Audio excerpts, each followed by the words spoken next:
players' skin from the early moments. We could have 13,000 in here. The record crowd is 12,944. A lot of standing room only tickets, and there's some jumping room in the open zoo.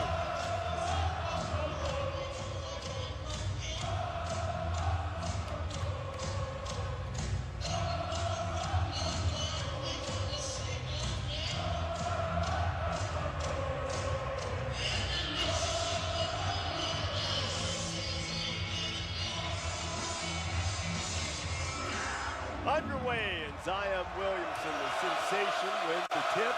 And without Trey Jones again, the point guard who suffered a shoulder injury against Syracuse is still working through the recovery. Jay Barrett, Cam Reddish will be running the show. Williamson almost turns it over, and here is R.J. Barrett, Duke's leading scorer, and he finds some friendly nighttime banking hours early. Indeed. It's going to be one of the keys to this game. Pitt has to keep Duke out of the painted area. One of the best scoring teams in the nation in the paint. Pittsburgh also very adept at driving the basketball. They've made more free throws than their opponents have attempted. One of their freshmen misses his first shot. That's Audie Tony, Pittsburgh's top rebounder.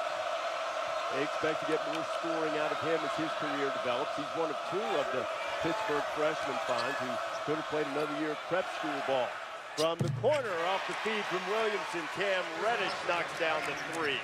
And that's where Pitt's going to have to be very careful with their helps. You never want to help off the strong side corner, especially with an elite level shooter like Cam Reddish.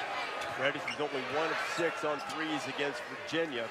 And Duke as a team had trouble shooting threes. Pittsburgh tried to answer with one from new big man Terrell Brown. And the Blue Devils off to a 5-0 starting with the ball. And Zion stepped on the sideline as Roger Ayers catches him. And there is Trey Jones, freshman from Apple Valley, Minnesota, the younger brother of Tyus Jones, who is the most outstanding player in the Final Four in Duke's last national championship team in 2015. Certainly missed his leadership on both the offensive and the defensive ends. What a look inside from Xavier Johnson. A good defense on the interior by Duke, or at least a smart enough one to foul and prevent the easy basket. There is Mike Krzyzewski in his 39th season as the Duke head coach.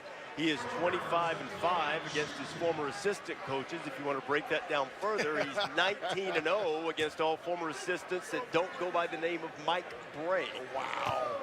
How about that? 5 NCAA titles, 91, 92, 01, 2010, 2015. What a career Coach K has had. Terrell Brown gets Pittsburgh on the board. Sophomore big man from the Tilton School in New Hampshire, hometown Providence, Rhode Island. He is an extraordinary shot blocker, and really the only one Pittsburgh has. Yes, he's really come on in the last month. Real strong motor, blocking shots, as you mentioned, third in the league in the ACC in shot blocks at 3.5 per game. Pitt shows a little pressure and drops back. Here's Williamson. Reddish. Rims out. Look at Marquise Bolden going in there, and Brown tried to block the shot, but he'll be called for the foul. Bill Covington calling that foul. Roger Ayers, Bill Covington, John Gaffney, our officiating crew tonight.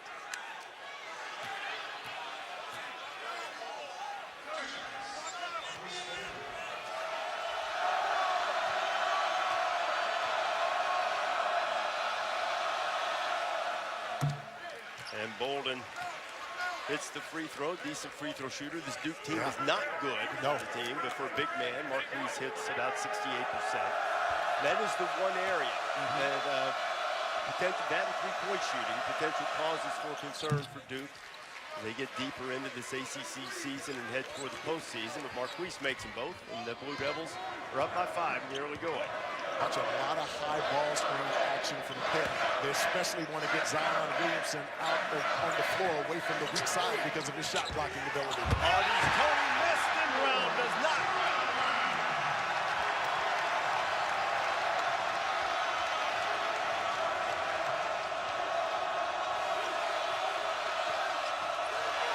Zion lost the handle on it, gets it back.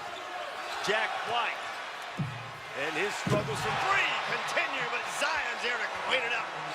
When that ball goes up for Duke, you've got to find bodies. That's 2 offensive rebounds now for the Duke Blue Devils. They're top 10 in the country in offensive rebound percentage. And if you've got an over-under on dunks, there's number 1 for Zion tonight. Indeed. Xavier Johnson goes all the way to the bucket.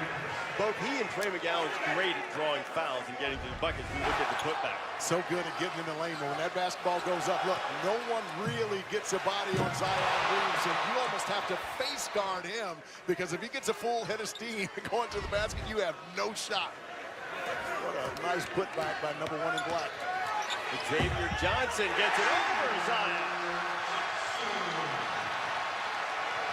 Xavier Johnson, number 1 in white. Trey McGowan's number 2 in white are excellent at getting downhill in the painted area and can finish with either hand. As you mentioned, Vons, in ACC play, both of them averaging right around 19 per game, and Golden goes down. They're going to get a foul on the inside for knocking Marquese's legs out from under. Yeah, Malik Ellison, number 3 in white, was trying to basically box him out. And when you box, you got to hold it. He rooted him out a little too far there. Another Duke-Pitt connection, at least in terms of a Duke connection. Malik Ellison is the son of Purvis Ellison. Never nervous. Led Louisville to the national championship in 1986 over Duke. R.J. Barrett, it rattles out. Ellison on the push. Let's see who touched it, and it'll be Duke ball. Yeah, that's been one of the key issues for this Pittsburgh team is turnovers. 14 turnovers per game. Got to take care of the basketball against this Duke team, especially in that area. Duke is number 5 in the nation in transition points per game at 25 points. You've got to take care of the basketball against the Blue Devils. Johnson picking up Barrett in the backcourt. Not necessarily the, he can play the point, but they're used to having Trey Jones do it. Zion with a head of steam. And 1. Zion Williamson. Had a look there briefly at the graphic as Zion gets ready to try to complete the 3-point play, and the second foul on Terrell Brown. Let's look at this first, Fonz. Yeah, when he gets in space, Zion Williamson, you have to get there early. A lot of teams teach their players to get outside of the lane line. You got to get all the way to his body because once he gets ahead of steam, whether it's 1 bounce, 2 bounces, it's way too late. He's too powerful, too strong, and can finish as you saw on that play. Zion was only 7 of 14 from the free throw line against Virginia. That was about the only thing he could quibble over. He dominated that game for long stretches. Trey McGowan's takes the miss, and he's on the push. McGowan's goes in with the left hand, and he'll have a chance for a 3-point play.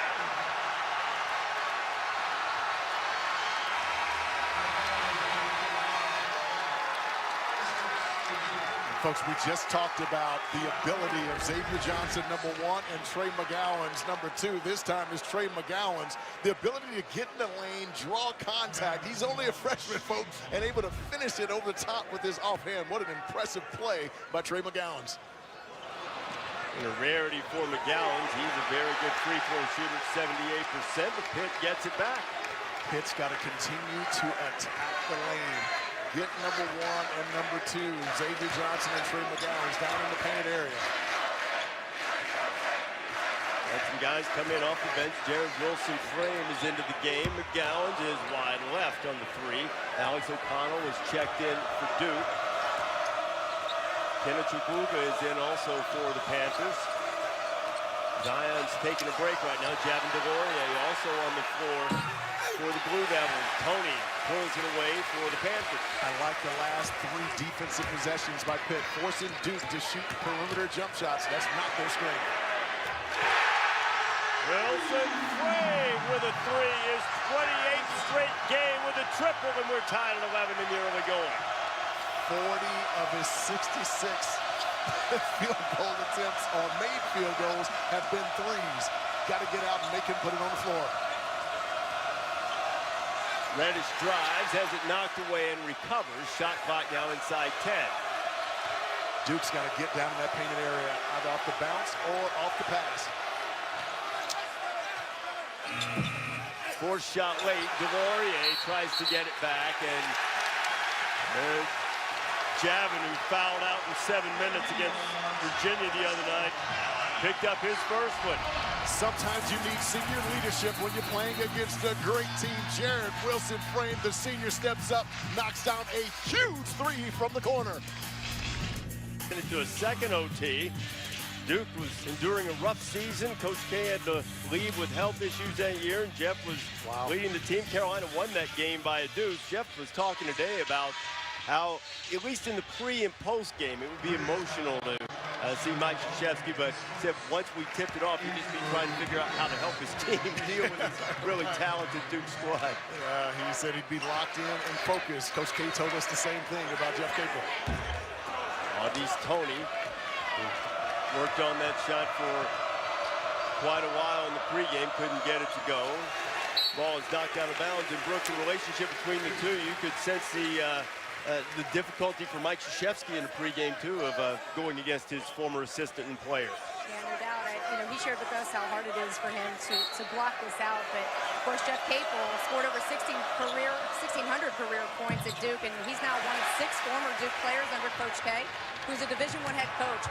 So we talked to Coach K and asked him, what qualities, what philosophies do you see in you in any of these other head coaches? And he said, I don't hire anybody unless they're going to be a head coach one day. So Nate James, Chris Carrawell, Nolan Smith, John Shire, these guys are all in training to lead a program one day.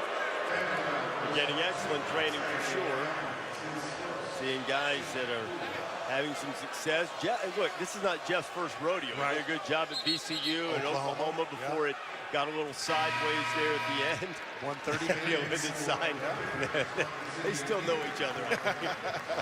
I like the song reference, though. He won 30 games one of his years in Oklahoma.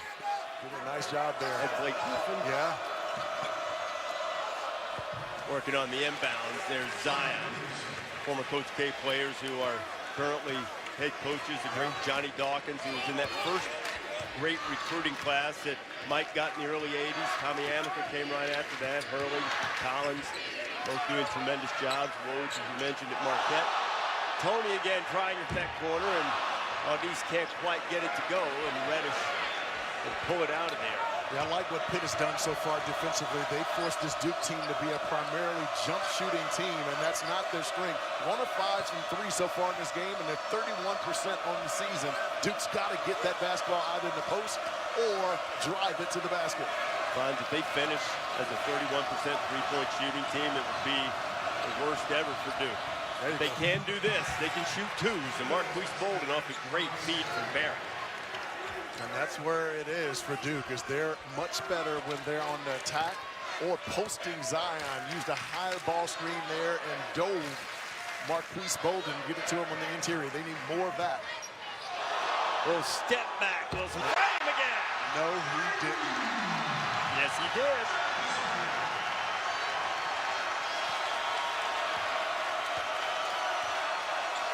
Jared Wilson Frame is in the right frame of mind right now. We got a whistle. And the foul is called on Wilson Frame. Look at this step back. It's incredible. Jared Wilson Frame is the best outside shooting threat on this Pitt team, and he's off to a great start. We talked about how important it was for Duke to get that basketball in the painted area, either off the pass or off the bounce. That time off the pass. Well done by the Blue Devils. Blue Devils may have trouble from behind the arc, but they're third in the country, shooting 59% from inside it. And that's where Cam Reddish is. He misses that one. Zion gets it back. But notice nobody on Zion Williams. You gotta get a body on the big man, or he will eat you up on the interior. That's now his second offensive rebound put back in this game. Zion up to 8 points. And Duke has taken a 17-16 lead. Well, what a weekend we have coming up for you. Sonic Blockbuster on ESPN. Two winningest programs in the history of the sport, Kansas and Kentucky, in the 6th annual SEC Big 12 Challenge. Is on the ESPN app. You can watch it anywhere. KU's won the last 3 over UK in 6 of 9. under Bill Self. College Game Day will be there, 11 a.m. Eastern time. You know, we once went there for College Game Day, and they put more than 22,000 in the seats for the show. Wow. If they want to accept that as a challenge to top it or match it, I would say that's okay. Go right ahead. I've only ever called one game there, Reese, and the game that I had there, and they were there probably 90 minutes, the fans, before the game began, and they were doing that Rod, Chaw, Jayhawk. Well, now this game's at Rupp. Oh, that's right. Yeah. Rupp is one of the loudest arenas I ever had the chance to play in, by the way. I'll tell you this, all due respect to Cameron, which is awesome, and it was tremendous on Saturday night, I think Fog Allen Fieldhouse is the best place to see a college game. But any place that R.J. Barrett plays is a good place to go. As he puts Duke up by 3. Think about that a little bit. Cameron was great when I was in college, but Rupp Arena gets awfully loud. No, I'm not saying it's necessarily the loudest. I mean, all-encompassing. Gotcha. Wilson Frame has to avoid Zion, and now he can't avoid Jordan Goldwire, who's into the game. The steal, missed a layup. Jack White flying in there, and Pitt's coming the other way. Kicking it back. That's a good idea when it's Wilson Frame that he can't get that one. Tip back. McGowan's has it. And Pitt with an offensive board. This is not a big Pittsburgh team, but they're fighting on the boards. Xavier Johnson going in, gets a shot blocked, and it'll be Duke basketball. Jeff Capel told his team they had to fight every possession. So far, so good for the Panthers, who are hanging in. And here at the Petersen Event Center, Brooke, I'm told, is now all of a sudden living the sweet life. We'll visit her when you come back. Dude, are you friends with a real robot? No, man, it's my Spots in the country. I'm here sweet side, and not only do you get to watch the game in here, but you get to enjoy all the goodies that come along with it. I'm with my friend Nick here. Nick, what's on the menu tonight? We got steak egg rolls and quiche rolls. They're amazing. All right, that sounds pretty good. So you can enjoy the game, you can get something to eat, and you can go from courtside, sweet side to courtside. Let's go watch the game, Nick. Let's check it out.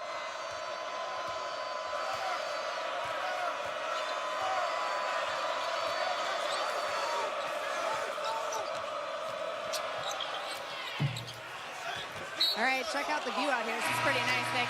And not only that, we get to watch the game, but you also get a view of Jay-Z. You think we'll get a free show at halftime? It doesn't get any better than this. It's all about Pitt. Jay-Z comes for the greatest stage, and Pitt is it. Love it. Thank you, Nick. With all due respect, there might be a few fellas wearing the Duke black jerseys right now that Jay-Z could be interested in seeing, including Zion Williamson, who's made all 5 of his field goal attempts, including that 3 to go into double figures with 11. Jay-Z, among his many ventures, is now a certified agent, so with Rock Nation Sports, so I would imagine there are a number of players that will be attractive to his group. Others here to see you. That is incorrect. Okay.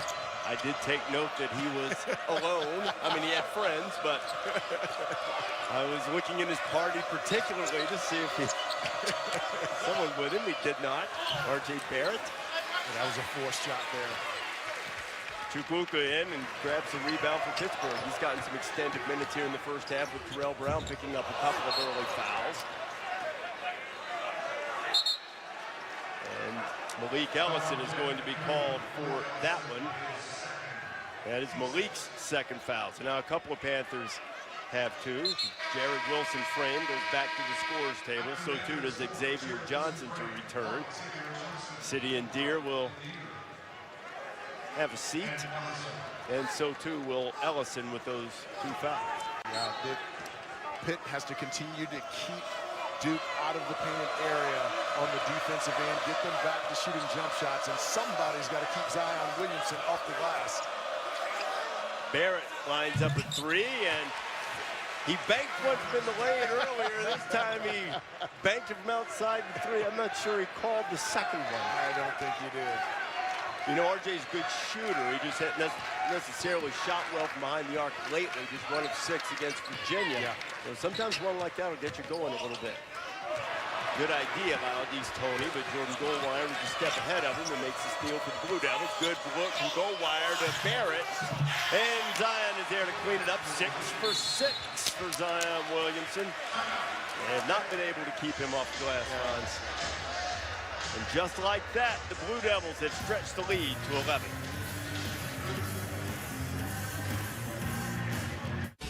Do your thing. Flee that nest. Seize that moment.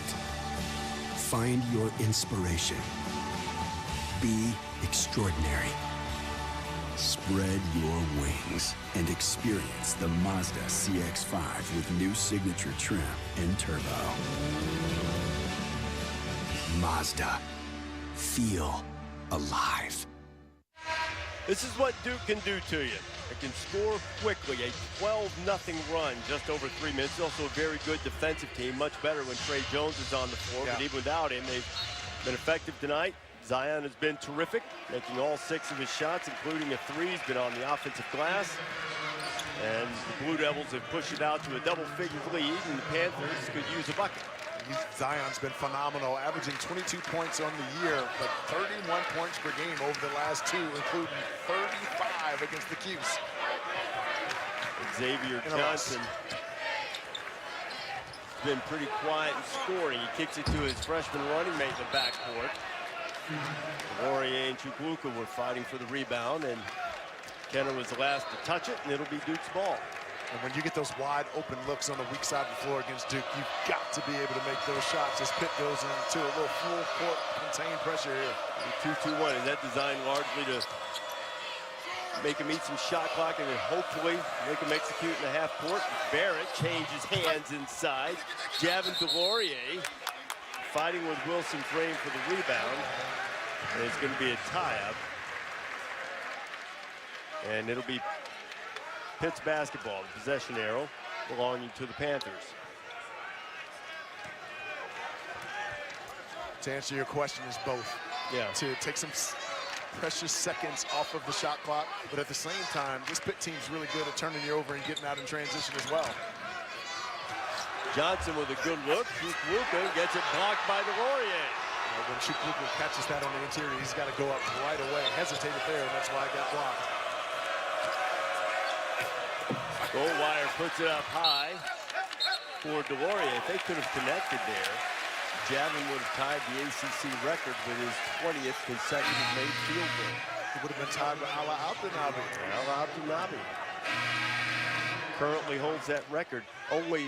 We ran through all of them on College Game Day Saturday, and only one of Javin's 19 consecutive makes has been anything other than a putback dunk or layup. He had a little spinning hook in there.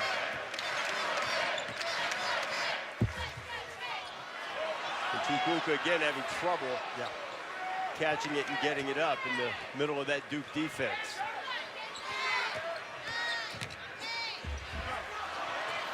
Wilson Frame got it back. He made noise from 3 and now does it on the drive and on the loose ball bucket. Yeah, and the way he got that offensive rebound and went back up with the Jared Wilson Frame is the same way Chukluka's got to do it when he catches it on the interior. I think he's a little nervous playing against the Duke Blue Devils right now. The Panthers' first field goal in more than 5 minutes. A long 3 ball goes down for Reddish. And with his second 3 of the night. Yeah, Coach Capel talked about that in the shoot-around this afternoon, is as they're containing, trying to keep the ball away from that elbow area, you have to be aware of where Cam Reddish is on the floor. Lost complete sight of him, which is why he was able to get that wide-open 3 from the top. Duke has hit 4 of his first 8 threes. On the drive is Xavier Johnson. They need him to get going. That was just his second bucket. For the freshman from Woodbridge, Virginia, who averages 17 a night. And that's Pitt's game, attacking off the bounce. Got to reverse the basketball and look to drive it. I'd like to see them get out in transition after some missed baskets as well. Right at the elbow, R.J. Barrett is the bucket. Coach Capel can't be happy. He can't be happy about that. They talked about that for 8 minutes today in the shoot-around, not allowing that basketball to go into the elbow area, particularly against the zone. But these move a lot faster when the game starts than in shoot-around. A lot faster, you know? Sometimes it's harder to do, Coach. How about how good Zion Williamson has been? He's been everywhere on the offensive glass, driving and drawing contact, and it's not his forte necessarily. Look at him on the glass and gets a one. Tonight, he stepped up his game in ACC play, Fonz, and particularly over the last week. He's been phenomenal. 31 points per game over the last two. We talked about the 35 that he had in the loss to Syracuse. He bounced back and had 27 in the win over UVA, including 2 made three-point shots. Knocked down another 3 tonight. Sidian Deer, the graduate transfer from New Mexico State, had the ball. Here's Xavier Johnson getting into the paint. That's his strong suit. X marks the spot. More of it from Pitt. Jump shots aren't their game. They've got to continue to attack off the bounce. Reddish picked it up. Zion was in trouble for a moment, but Duke kept the ball moving, did it well. Barrett couldn't get it to go. Another offensive rebound for the Blue Devils. That's the 8th offensive rebound now for the Blue Devils. 11 points off of those.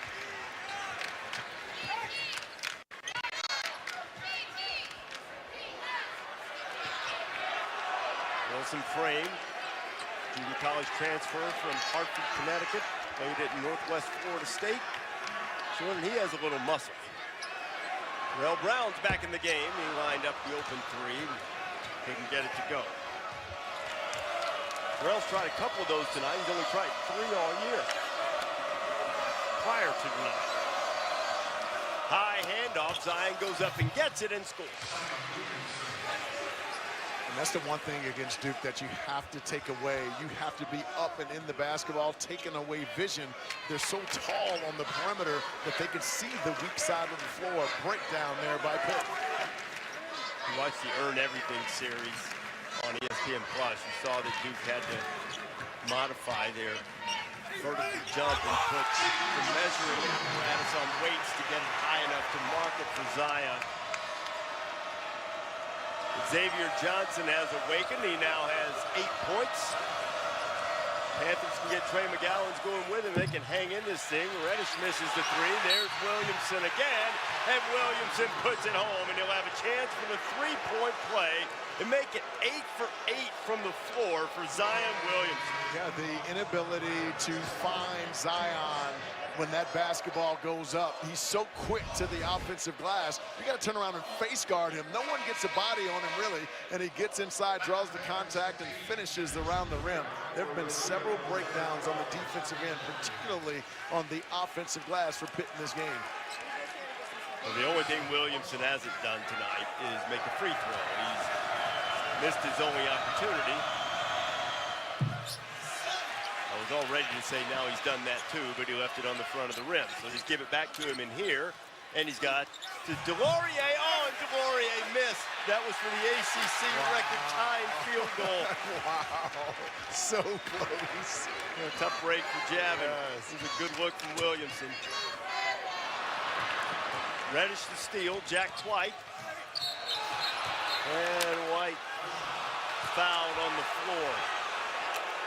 I think the fans anticipated they were about to get a travel call, but Jack was fouled on his way to the basket. Wednesday night, our Thursday night showcase, #1 Notre Dame taking on the Lady Vols, 7 Eastern on ESPN and the ESPN app. The Irish had to come from 23 down in South Bend to come back and win last year against the Lady Vols. Hall of Famer Muffet McGraw and her team still rolling. For Tennessee to have any chance of winning that game, they've got to slow down that high-octane offense of Notre Dame.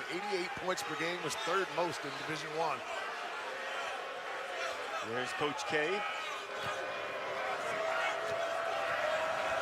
Jack White. Jack White's been struggling shooting from the perimeter of late. Came into this game having made 1 of his last 17 three-point attempts, low-lighted by the 0 for 10 night against Syracuse, but played well against Virginia and other areas, gave him some energy, still averaging 6 rebounds a game. To your point, he brings such great energy, dives on the floor for loose balls, and very valuable to this group. Sidian Deer!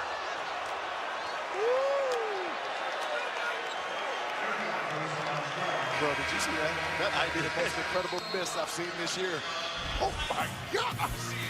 What's a drive baseline? They said Pitt had to be fearless, fellas. Oh my gosh. He's back to you. All right, guys, and the Duke freshmen are dominating, particularly #1 Zion Williamson.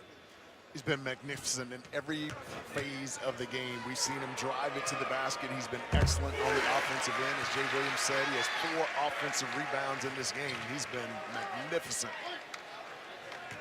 Was City and Deer, who's at the free throw line, made the first one. My goodness, the baseline drive. He only makes 1 of 2. But he almost went all Zion with an Instagram-worthy dunk. My, he was flying and drew the foul from Javin DeLaurier to stop what would have been a spectacular slam. He almost endeared himself to Javin DeLaurier. Or made a poster for life. Right? Really, that's the most incredible missed dunk I've seen this year. Shot clock at 4. Marquise Bolden. And put up the air ball. Jack White, Trey McGowan's tangled up underneath. No harm, no foul. Just a shot clock violation on the Blue Devils. Another good possession defensively there for Pitt. Now Pitt's got to get down this end of the floor, reverse the basketball, and look to drive it. They've been so good when they've been able to get into the painted area. You know, that's let's see what they're talking about. Bill Covington Jr. and Roger Ayers, soon to be joined by John Gaffney. Coach K thinks the ball should belong to Duke. I thought they got the shot clock violation. I thought so too, yeah. Let's see, John.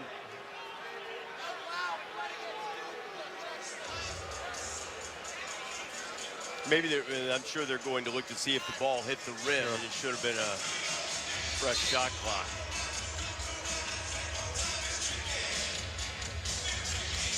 Trying to read Rogers' lips from here.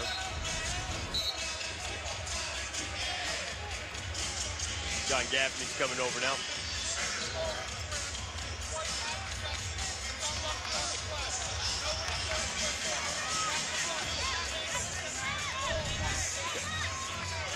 Ball did hit the rim, but he's saying it didn't blow the whistle. Pitt had possession of the ball, so it's as we expect. It's not a shot clock violation, but it's Pitt's ball nonetheless. Reese, against this 2-3 zone of Duke, that ball's got to touch that ACC area for Pitt and then look to attack from there. And they've got guys who can drive it, though. The Syracuse zone gave them problems on Saturday. Duke's sitting in the zone now. Xavier Johnson has it wiped away by Marquise Bolden. Barrett on the push, loses it out of bounds. It'll be Pittsburgh's ball. You know, Pittsburgh's top 15 in the country in field goal defense. And this is a good defensive team that Capel puts on the floor. Duke shot it well here in the first half against it.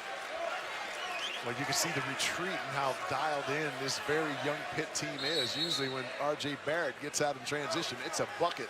They did a nice job of walling up, making him go to the right side of the floor, which is something they talked about in shoot-around this afternoon. I think John Gaffney was having some problems with his whistle. Maybe needed a new P in the whistle. Yeah. Look at those defensive numbers there. I think we all know how painful that can be. Fifth in the ACC in opponents' field goal percentage. Third opponents' three-point percentage. Pitt doing a nice job on the defensive end of the floor this season. Johnson turns it over. Here comes Williamson again, and Johnson tried to poke it away, and Bolden is fouled by Endear as he tried to go in for the dunk. Now, ESPN and the ACC will bring you the ACC Network in August. 15 universities, 1 network. Visit getaccn.com to learn more. In late August, the ACC Network is going to launch with the national champion Clemson Tigers taking on Georgia Tech on a Thursday night. Dabo Sweeney. That's your guy. You said you haven't met Dabo before. I need to arrange that. I'd love to meet Dabo. Love how he runs his program. Love his faith. Give him a big old hug. Monster. Dabo will let you go down that slide, too, at the Clemson football facility. They got a big slide. Yeah? Yeah. It's pretty sweet. Is that? Yeah. Also got a golf simulator, nap room, movie theater. I look forward to everything a Division I athlete could want. Come on now. Pretty much like they have at Duke. Great facilities here at Pittsburgh, too. Yes. Bolden makes one of two, 14-point lead for the Blue Devils inside 2.5 to play in the first half.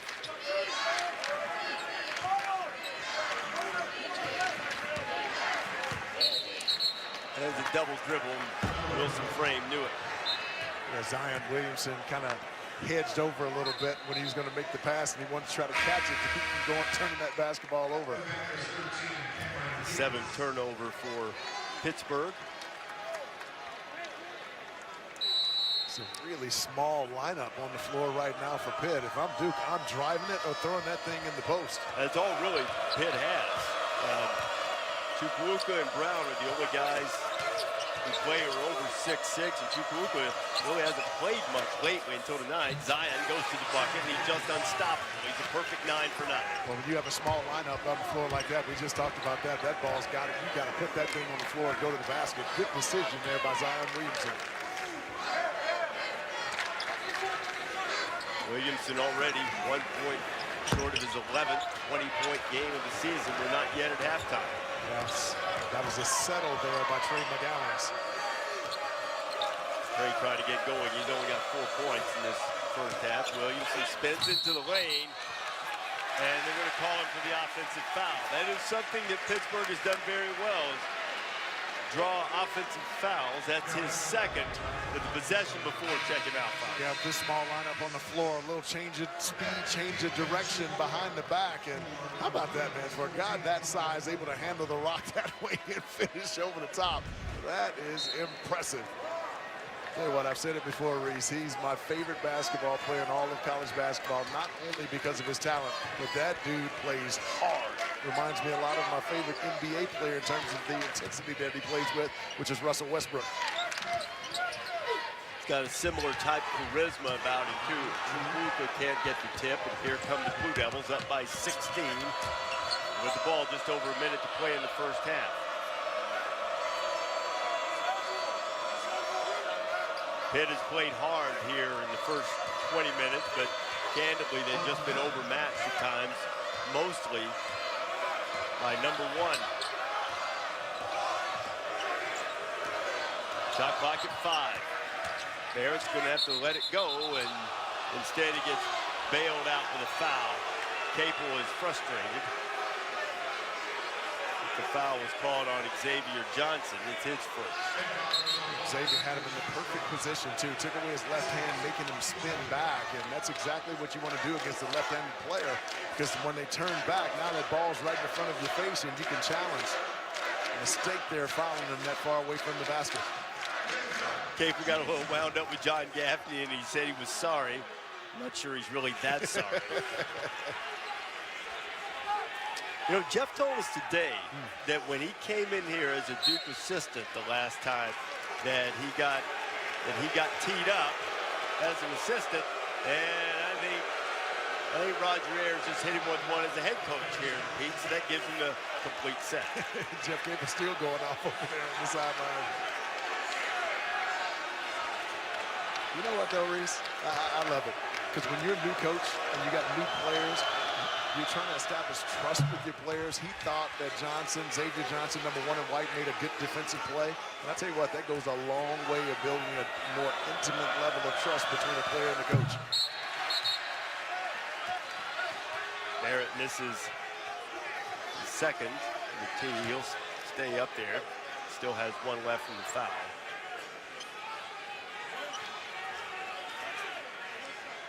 $18-point Blue Devil lead. This capacity crowd at the Peak. Already seen their team upset 11th ranked Florida State. Was hoping for a huge one tonight. There's still 20 minutes to play, but it's quite a mountain to overcome with the 2nd ranked team in the country, and some would say the best team in the country, up by 19 on the road. Audice Tony inside, and Bolden's going to be called for the foul. Well, Coach K called that 2-3 zone, and once they went to the 2-3 zone, it took away Pitt's strength, which is putting the basketball on the floor and attacking the basket. So good X's and O moves there by Coach K.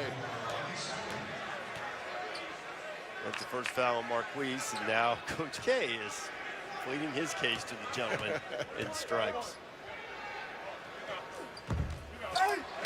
Tony missed the free throw.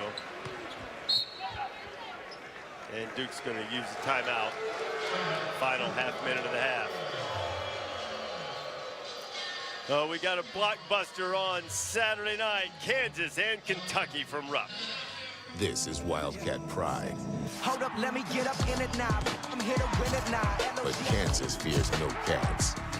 Lexington is ready for a battle of the Blue Bloods. Number 9, Kansas. Number 8, Kentucky. Saturday at 6 on ESPN. That's Saturday prime time. College game day will be there Saturday morning at 11 a.m. Eastern time. The Sonic blockbuster KU bounced back from that loss against West Virginia with a tough win last night against Iowa State, Fonz. Yeah, part of that has been Dietrich Lawson. You can see there averaging 20 and 11 on the season, but went 29 points and 15 rebounds and was 2 of 2 for the three-point line in the win over Iowa State the other night. Dietrich Lawson has been phenomenal. And Kentucky is coming. Yes. Here come the Wildcats. Here they come, indeed. It's been hard to erase that memory of just getting obliterated by Duke in the opener. They have really, really improved. Takes a little time, Cal says. Yeah. Tyler Hero had 20 in that last game against Auburn, which they won on the road. 3-second differential, shot clock and game clock here at the end of the first half.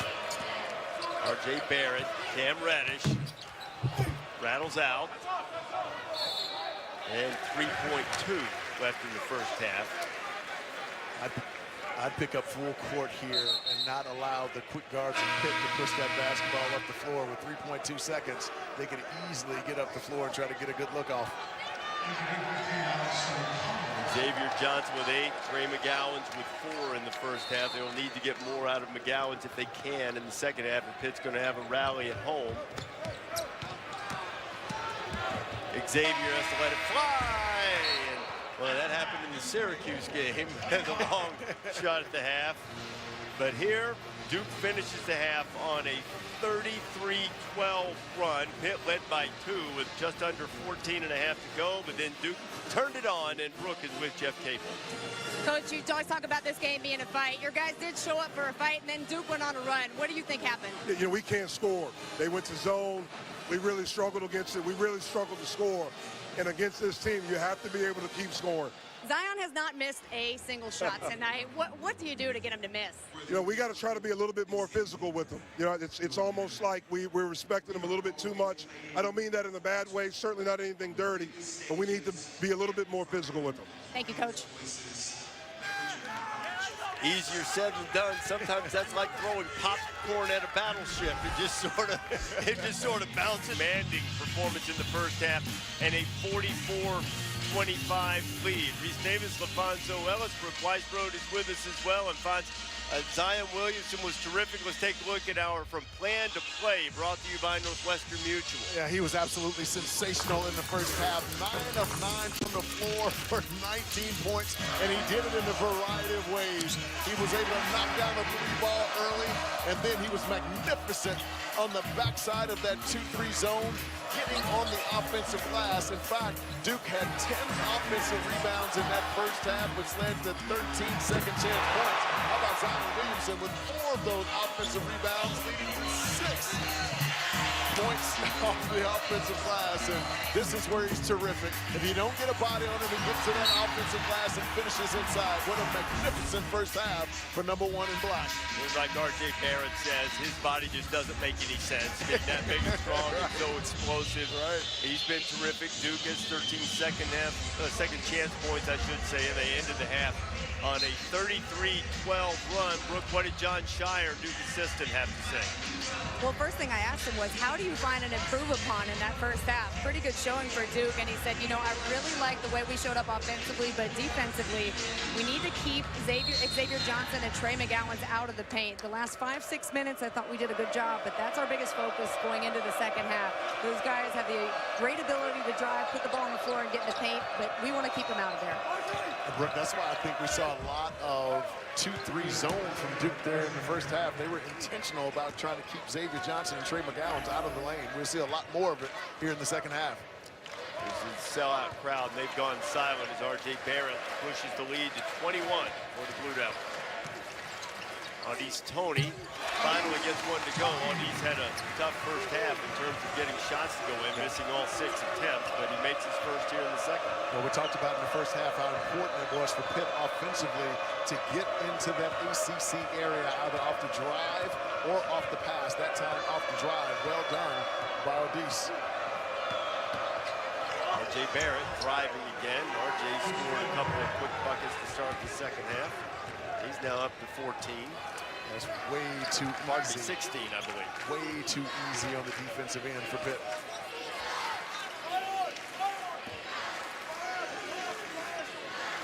This Pitt program finds has been really in the Ducks. Zion Williamson to steal in the stuff. Bro, I'm not certain, but I think he actually took off from the ACC. Well, you said you wanted to get in the ACC area. That's that ACC logo. Indeed. Wow.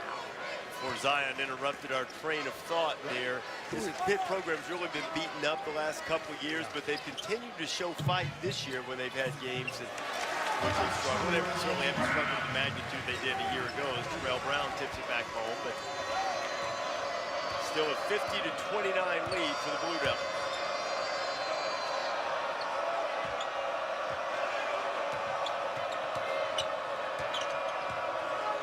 Dunk, by the way, gave Zion his 11th 20-point game. Finally missed a shot. Yeah. He's been a perfect 10 for 10. But even Klay Thompson missed one last night, too, at some point. There's McGowan's getting into the lane, the talented freshman who was planning to play another year at Hargrave Military Academy before the Pittsburgh offer came and decided to go ahead and come to school. And, man, has he been a great find for Jeff Capel along with Xavier Johnson. 2 30-point games over his last 4 games has really raised his level in ACC play. 14 points on the year, 19 points a game in ACC play. R.J. Barrett. Another offensive rebound from Marquise Bolden, and yet another one from Jack White. Dukes is too big across that front line, and if you step up to help, all 3 of their front liners do a great job of getting to the front of the rim, and there's just not enough bodies to get box outs on the inside for Pitt. And Duke continues to show that zone, which Jeff was telling us today, and we watched the game on Saturday against Syracuse. It did vex the Panthers for most of the day. Yeah. 21-point lead for the Blue Devils. 12 offensive rebounds they have, and this man is the show. What they come to see, Fonz. Some people are big, some people are quick, some people have got hops. Zion's got all 3 of them. Folks, look where he takes off from. The ACC area with the offhand. Zion Williamson finishes. Strong. Miss the Skills Showdown, Thursday at 9 Eastern on ESPN. Back at the Petersen Event Center in Pittsburgh, number 2 Duke with a commanding 52-31 lead. Zion Williamson and R.J. Barrett putting on a show again, combining for 37 of Duke's 52 so far. Another freshman, Cam Reddish, with a couple of threes. He's got 6 more up. Right. They try to lob it over. Malik Ellison grabs it and sticks it back, and Malik with the heads-up play. Draws the foul. Those are fouls on Jack White. Yeah, there's really nice play design coming out of the timeout to catch Duke as the ball's moving to the left side of the floor. A little duck in on the back side of it, and those opportunities to throw lobs over the top were available. That was really well executed there by Pitt. Malik Ellison played his first couple of seasons at St. John's. Transferred here.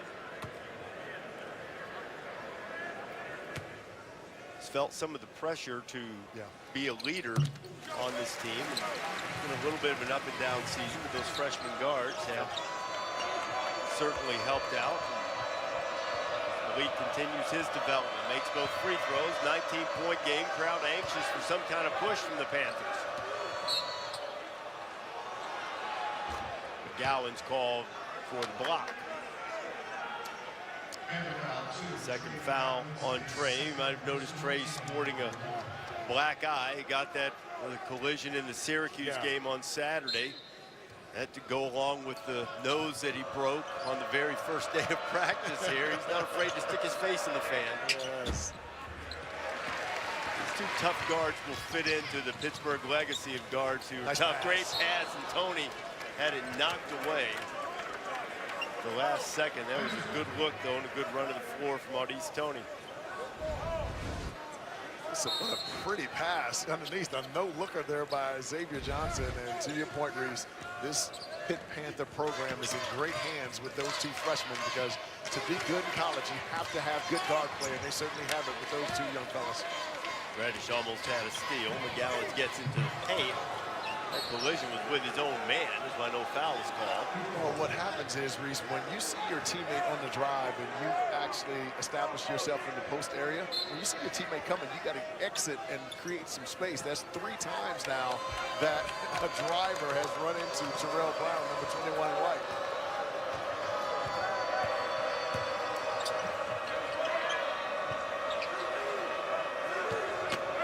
Williamson with a distinct weight advantage against Tony. A 19-point lead for Duke on the road. The matchup between Coach K and his former player and assistant, Jeff Capel.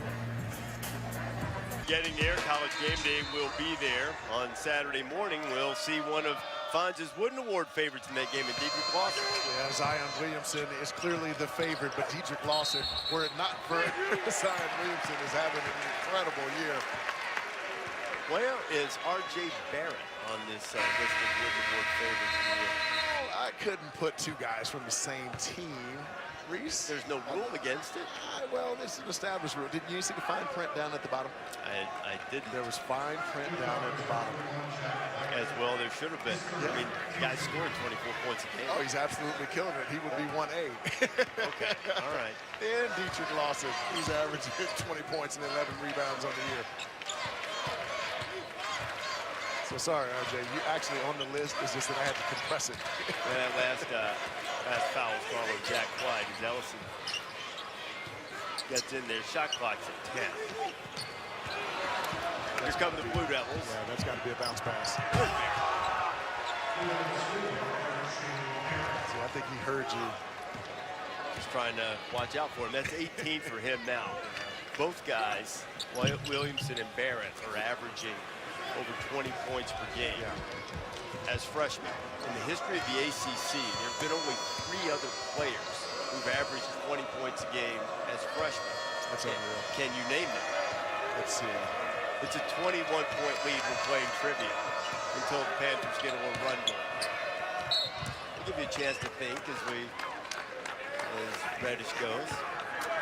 We got a little time. We'll give you some time. Well, they want me to go defense to offense right now, and Duke's defense has been stifling in that 2-3 zone. Look at the length. 6'7" and 6'8", and then they're off to the races. Not a better finisher in the country outside of Zion Williamson than R.J. Barrett. Here's Cam Reddish. Reddish is the one you would think that when Trey Jones returns at point guard. Remember, this is a Duke team that's not playing at full strength right now. That Reddish's shots will come a little easier at times.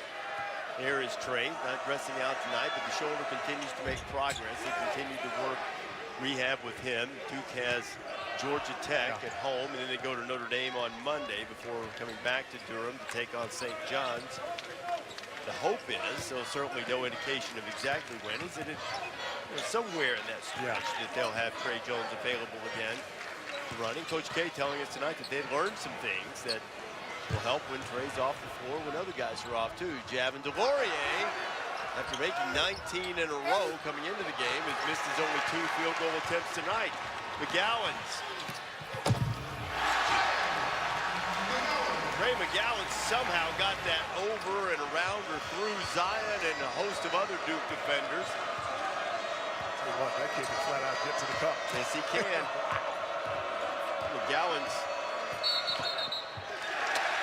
McGowan's had a game, a 30-point game against Florida State, the upset win here, in which he made 18 of 19 free throws.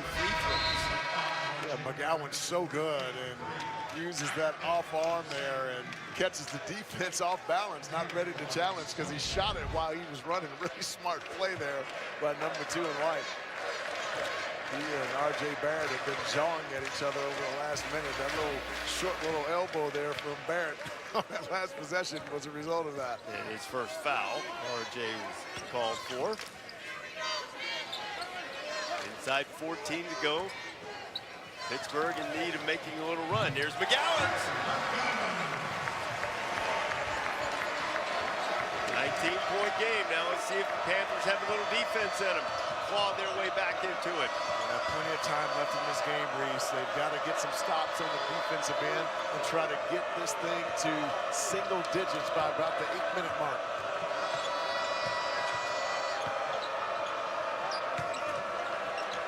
Zion out to Barrett. Zion with another offensive rebound. Now Reddish will get a chance. And he knocks down the 3.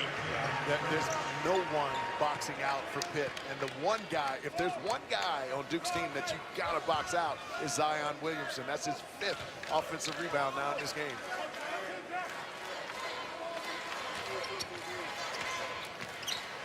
So Fonz, you or Brooke, Zendier scores. You have any of the 3 guys as freshmen who averaged 20 in the ACC? It wouldn't, let's see, if I go Duke guys, it wouldn't have been. There's one Duke guy. One Duke guy. That would have been last year. That's right. Marvin Bagley. That's 1. Brooke, you got to guess. Cam Reddish knocks down another shot. Reddish starting to find that stroke. 61 to 39. Okay, I'm going to quit teasing everybody. I'll give you the rest of the answers when you come back. Big Duke lead on the road against the Panthers. Reese? All right, Adnan, so Virginia likely to pull even with North Carolina. Duke also on the express route to tying the Tar Heels, who are really impressive against Virginia Tech last night. At Louisville, that one they have in the loss column came here against Pitt. They beat North Carolina up on their home floor. Yeah, they did. To get a win on the road 2 weeks ago. Sure did. Said it right off the top. There aren't any off nights.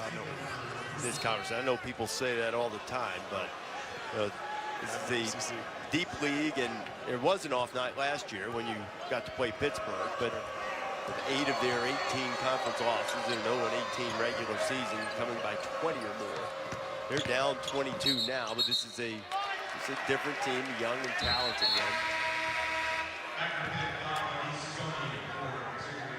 These Tony returns for Jeff Capel's team. Xavier Johnson will take a break.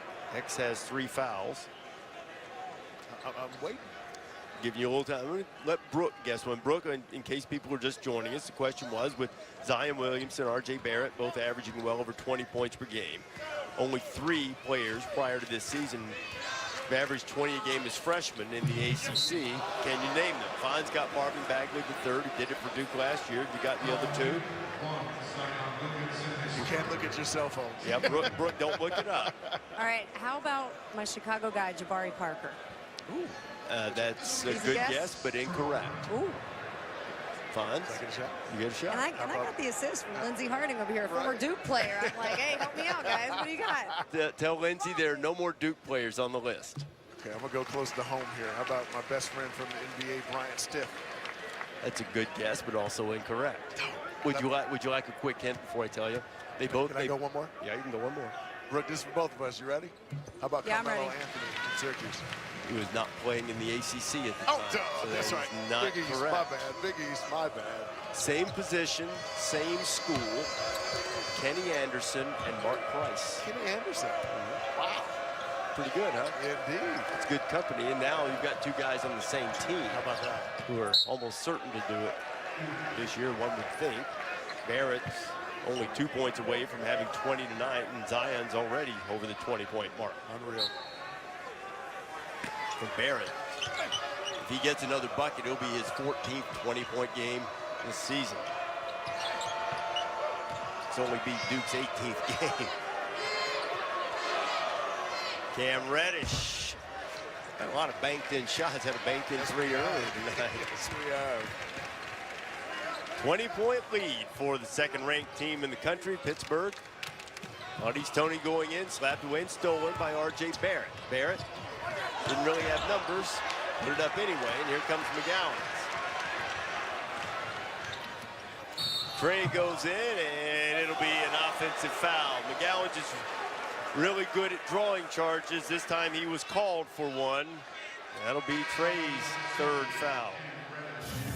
Sports Center coming up right after we finish here in Pittsburgh. Steve Levy, John Anderson, more of the Coach K conversation with Tom Rinaldi. We were talking to him about visiting with Tom earlier. As you look at Jeff Cable, talked about how well prepared Mr. Rinaldi is. Yeah. Tiger Woods talked about his season debut on Thursday and reactions from this year's Baseball Hall of Fame inductees, which included an unprecedented election. Sports Center after the game. It's available on the ESPN app. Ariano Rivera, 100% of the vote, as it should be. Yeah, but first time in history. Yeah, it's hard to imagine that no one else gotten every vote. Wilson Frame comes out with the rebound for Pitt. It looked to me as if White was the last one to touch that one. Jack White couldn't control the rebound, so Pittsburgh will have it. 23 to shoot as we're about halfway through the second half. Reese, I really do love the guards that Coach Jeff Capel has recruited for Pittsburgh. If there's another need right away that he's got to find a knockdown perimeter jump shooter. You know, Duke could use a little three-point shooting as well. I mean, they've got Alex O'Connell, who hasn't played a lot tonight, didn't play a lot against Virginia, was forced into some extra duty against Syracuse, but he's an excellent shooter. Yeah, 38% from three on the year. Yeah. Jack White has been mired in a terrible slump. He was shooting 40% before that started about 4 games ago. They have other guys who can make them, but just over 31% for the season is something that could be an issue in the tournament along with free throw shooting. Yeah. Especially if they run up against a really good active zone that can take away the paint. You know, they still scored in the 90s against Syracuse in that zone, so it's not as if, you know, when Trey Jones was hurt that it totally went away, the offense, I mean, but, and it will be certainly easier for them when Jones gets back. Yeah. Zion Williamson for 3. Zion's made one tonight and had that one rim out. City and Deer, good bounce pass. Wilson Frame goes up, uses his body to protect the basketball and scores. Very nice interior pass there. Jared almost wound up in a lapse there. Well, Cleese Bolden couldn't get it going. Here comes Pittsburgh. McGowan's scores in the paint. Coach K a little agitated and calls a timeout. Concentration and focus. I think that's what Mike wants out of his team right now. I would say so. Big lead. Might have gotten a little loose. How good will Duke be when Trey Jones gets back? Well, defensively, he'll be able to get up into the basketball and guard for 94 feet. They don't really have that guy right now who has the ability to defend on one end from the point guard position and be able to set his offensive players up on the offensive end of the floor. And man, my heart just dropped when I saw Trey run his shoulder into that leg there, and you can see the difference with Trey on the floor, 51% from the field, 44% from the field without, 35% from 3, and 24% without. That's incredible. Well, and the Syracuse loss, they were well on their way to routing the Orange with Trey Jones. He had a handful of steals, they had a double-digit lead, got up to a great start, and then he got hurt and sort of got away from them. Yeah. You know, we were talking to Jeff Capel today about this Duke recruiting class. Obviously, he was instrumental in putting it together. He said he was closest to R.J. Barrett and to Trey Jones. He's known Trey since he was in middle school. Saw him play football as an 8th grader because he was up recruiting his older brother, Tyus. And he said he first met him, and Trey came up and told him what a huge Duke fan he was. Is R.J. Barrett. He goes into the 20-point column again with a 3-ball. He's now got 21. He and Zion with exactly the same number. But he said he had known Trey and the family for quite some time, and that's who the relationships were the tightest with. And the Jones brothers, Tyus Jones, McDonald's All-American, his most outstanding player. Final Four with Duke won the national championship in 15. And Trey, two-time Minnesota Gatorade Player of the Year, 5-star recruit. And don't you know, he would love to go to the Final Four back in his hometown. Oh, that would be awesome. And you talk about a guy that, you know, we talk a lot about his defense, but we don't talk enough about how good he is on the offensive end with setting up his teammates. He's got like a 5.6 to 1 turnover ratio. He's incredible with the basketball as well. Coach K was talking about before the game about their ability when Jones is on the floor to pick up deeper on the floor and pressure the ball more, which Pittsburgh is doing with a little 2-2-1 now. Well, Jones is very disruptive, as good a defensive player as there is in the country. Jack White keeps it alive. And on the floor, Marquise Bolden diving on the floor. And Marquise is going to get called for a foul for his effort. But Marquise, though, getting on the floor, giving up his body, a guy who's experienced a lot of injuries over his career. Good to see him healthy, and he's sacrificing his body, trying to come up with the possession for his teammates. Reese, I've been watching Cam Reddish shoot the basketball a little bit. I think he's rushing that shot. He's not quite on balance, and he's not following through on it. He's like moving away from it even as he's touching the ground after he lets it go. He's a lot better shooter than he's shown this year. And Tony is fouled on the inside, and that's another one on Marquise, and he quickly has now picked up 4 fouls. Duke with a 17-point lead on Pittsburgh at the under 8 media timeout. We'll look ahead to the weekend in Kansas and Kentucky when you come back to the Steel City.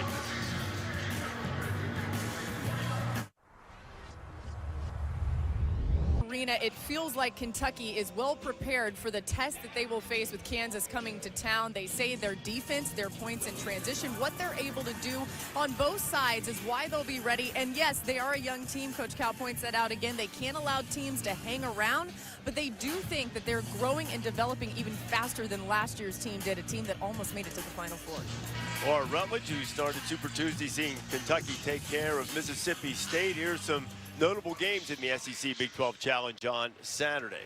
Yeah, Iowa State, Ole Miss. Iowa State was a team that didn't win a game last year in the Big 12, and everyone had them kind of off the radar to start the season, but Lindale Wigington was out there early. He's now back playing his way into it. Mario Shayok is the leading scorer in Big 12, so that would be a really good game to watch, not to mention our blockbuster game, Kansas, Kentucky. To that game for Kansas is Dietrich Lawson has to stay out of foul trouble because he'll be matched up against the bull for Kentucky on the inside, Reed Travis. The bull and the bear, although I tell you, you call Zion Williamson a bull if you want to, but I've described him by saying I think he could dance on a light bulb and not crack the glass. I mean, he's light on his feet. Kenneth Chukwuka was called for foul. Zion will go to the free throw line. That's the only thing he hasn't done tonight to make a free throw. He's 0 for 2. What I've been impressed with him, Reese, is he's a much better on-ball defender than I thought he would be. And to your point, it's partly because he can move his feet so quickly laterally.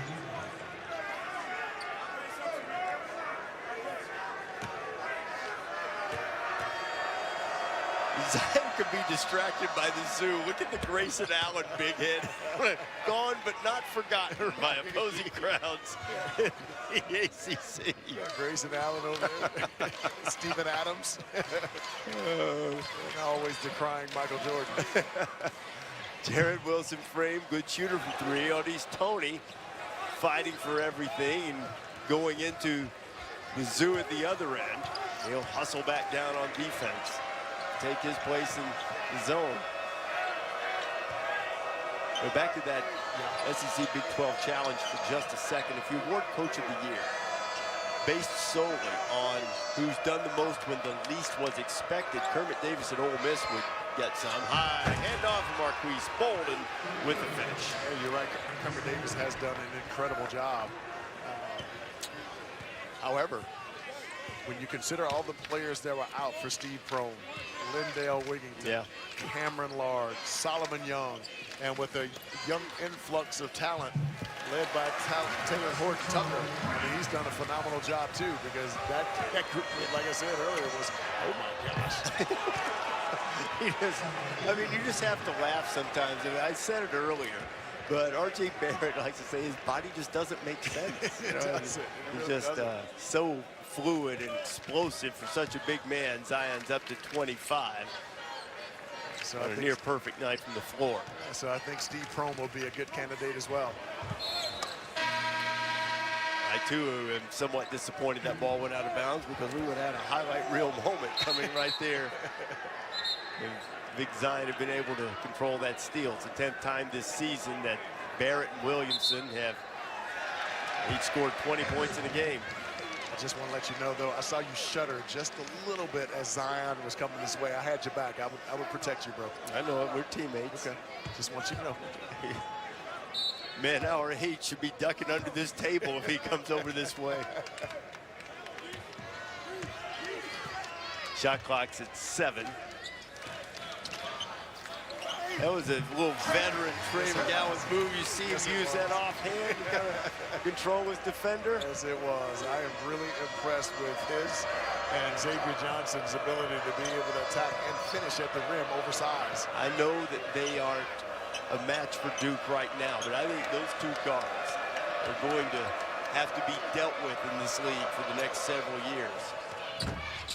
Barrett rolls in a 3. And RJ's now 3 of 7 from behind the arc, and he's right on his average at 24. When he's knocking down the 3 ball, you can forget it, because then he's unguardable. Duke 7 of 21 from behind the arc. That's only slightly better than their season average. Pitt, meanwhile, 2 of 11. Pitt's not a great three-point shooting team either.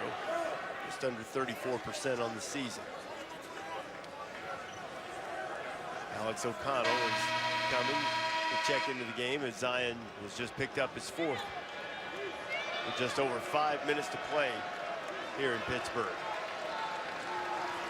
Going to be it for the night for the big fella? Yeah, I think you should put a towel on that guy and put some ice on his knees right away. Let's put in a good night's work.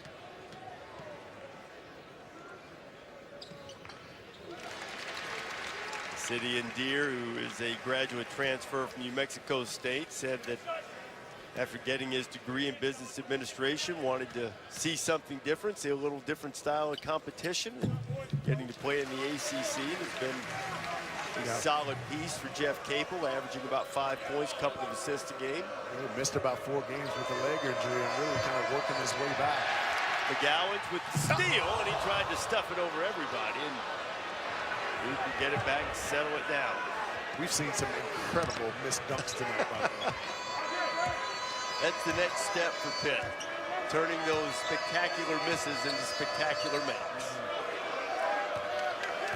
They'll do it with Capel at the helm. Indeed. And they'll have more moments this season, I think. They've already had a couple. Win over Florida State and Louisville. Yes, big wins. Louisville's playing great, 4-1, tied for 2nd in the league.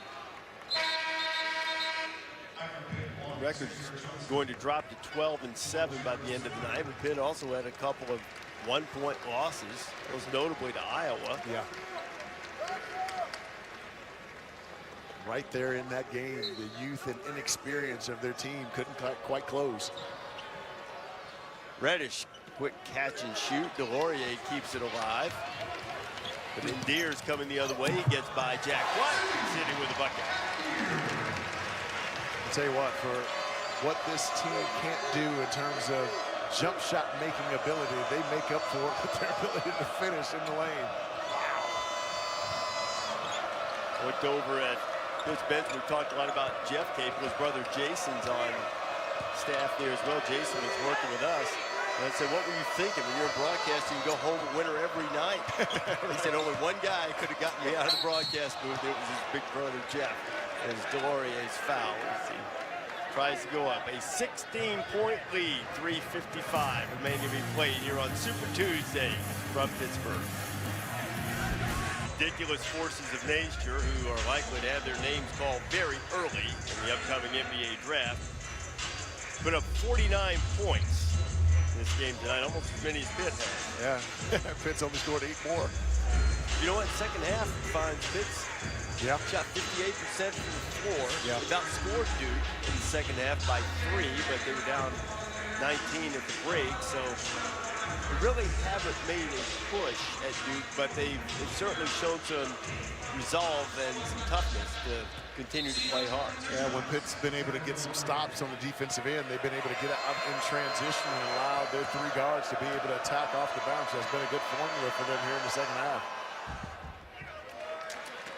Delorier rolls one in. You look at the top prospects. NBA mock draft. Do you agree with all of these? Yeah, the only one I wasn't so sure about is Nasir Little, and part of that is back in our day when you were a lottery pick, you were expected to be able to produce right away. Christian Laettner, of course, was in my class in 1992. It's a little different now, is of course they kind of project ahead for a player. So I like all 4 of the 5 guys. I'm not so sure about Nasir Little, although he's starting to play really well for Carolina. I like Ja Morant from Murray State. As you look at the 92 draft class, that's a good starting 5 right there. You and Shaq, Zoe, and Laettner, Jimmy Jackson. Yeah, unreal. Except I didn't get a ring. The first 2 guys did. The first one has a few. Yep, he's got several. Yes. It's a privilege and an honor being drafted in the same class with those guys. And all of you guys there, obviously in that different eras, established yourself over a period of time in college basketball. And Trey McGowan just fouled out of this game. And that's a different deal. Now, and that's one of the things that Coach K talks about is that they want to give the players the same type of treatment, same type of information about recovery, nutrition, all of the sports medicine, sports science type things that the better franchises in the NBA do for their players. Yeah, and I think it's extremely beneficial. I mean, we can see it in that video that we watched on Duke, and it really does aid with your rest and recovery. I love the fact that Coach K approaches it from they want to eliminate the possibility for injury as much as possible, and that just you combine that with the type of talent that he gets year in and year out. That's why they've done so well. This group too. Look, it's early. You don't know how it's going to unfold, but Coach K was talking about how close Zion and R.J. Barrett are. That's not to imply that some of his other classes with the one and dones didn't have guys who were close. They've got a unique relationship. There doesn't seem to be any friction or jealousy over who's getting more shots or more attention or who's going to be #1 in the draft, all of that type of thing. You know, Zion deflects a lot of the attention. He would have the opportunity to do a lot more things if he wanted to, in terms of, you know, media opportunities, interviews, stuff like that. Yeah. He deflects a lot of that.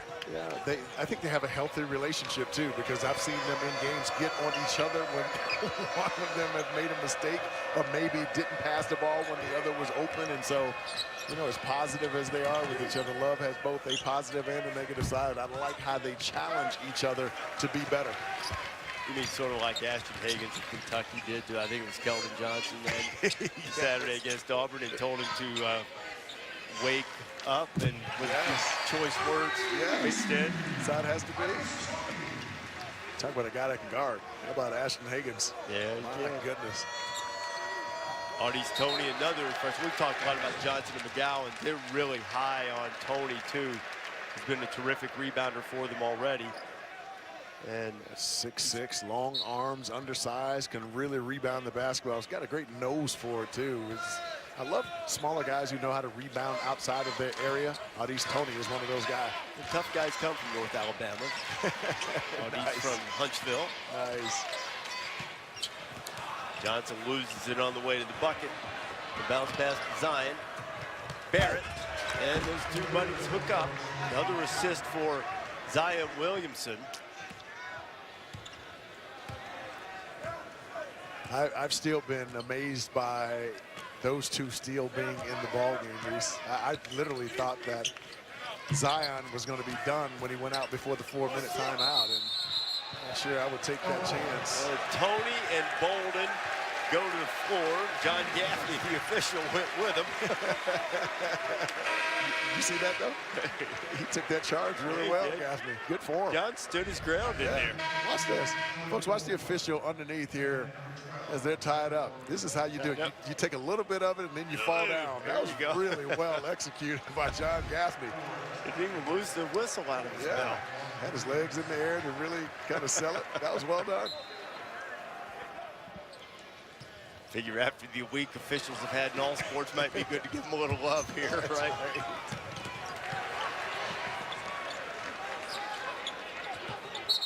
Pitt still scrapping.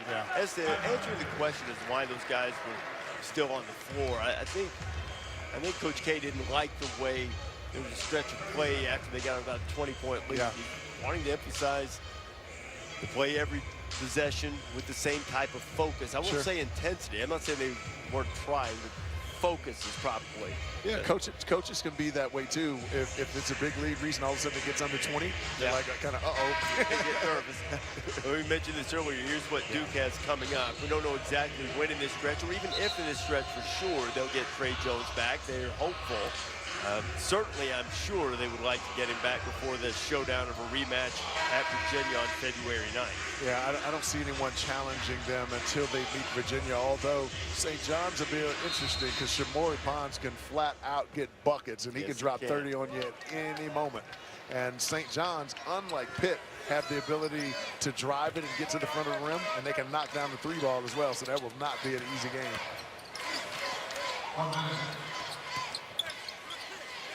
Xavier Johnson kicks it out. Tony misses. Terrell Brown.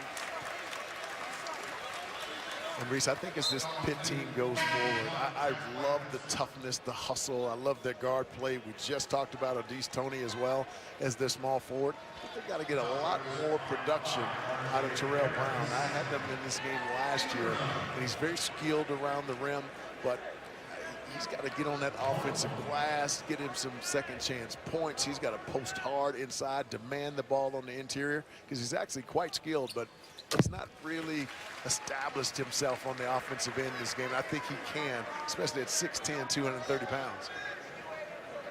He's a sophomore, and a good shot blocker. He's got 6 double-figure games tonight. It was kind of a quiet one, though. Yes, it was. We need a loud one from number 21 in white, and he's capable. Inside a minute to go, Duke going to go to 16-2, 5-1 in the ACC. That'll match North Carolina and Virginia, assuming Virginia went ahead and finished off its game, which I believe they are in the process or have done. Alex O'Connell gets up the 3-ball. Reddish chases it down. And then Reddish a foul in the backcourt against Jared Wilson Frame. With 31.9 to go. Reese, the mantra from Coach Jeff Capel with this team was be tough and competitive. And they could lay down in the last 2 minutes of this game at any point. But I appreciate the fact that Pitt's continued to scrap for every little single ball. And it really sends a message of what this young team is about. And here's what Jeff's team has coming up, and it's not going to be easy. A couple of road trips at Louisville on Saturday. The Cardinals are likely to be in a bad mood after what happened to them when they visited Pittsburgh here. Then Clemson, a Syracuse team whose style is not conducive for Pitt's offense. Road trip to Wake Forest and then North Carolina State. So it'll be a challenge. And Jeff told us today this is what he worries about this time of year, with the intensity and the physical demands and the mental demands, both academically and athletically, is when freshmen sometimes hit the wall. Yeah, and it can't happen, but the one thing that I've seen from this group is a level of toughness that obviously I didn't see in this group that played against Duke last year. And so if there is a positive, it's that they really compete. There is energy and hope in the building for Pittsburgh and the future, but there are championship aspirations for the Duke Blue Devils, and they certainly followed up their impressive win at home against Virginia on Saturday night with a very mature performance and an excellent one from Zion Williamson and R.J. Barrett particularly. And Duke generally, as the Blue Devils will get out of here with a 15-point win. Mike Krzyzewski beats his former point guard and assistant coach Jeff Capel. 79-64 the final. Coming up next, Sports Center, Steve Levy and John Anderson, your hosts. For LaFonso Ellis and Weiss Broden and our entire crew, I'm Reese Davis. Thanks for watching. Good night from Pittsburgh as we go off to Sports Center. The ESPN app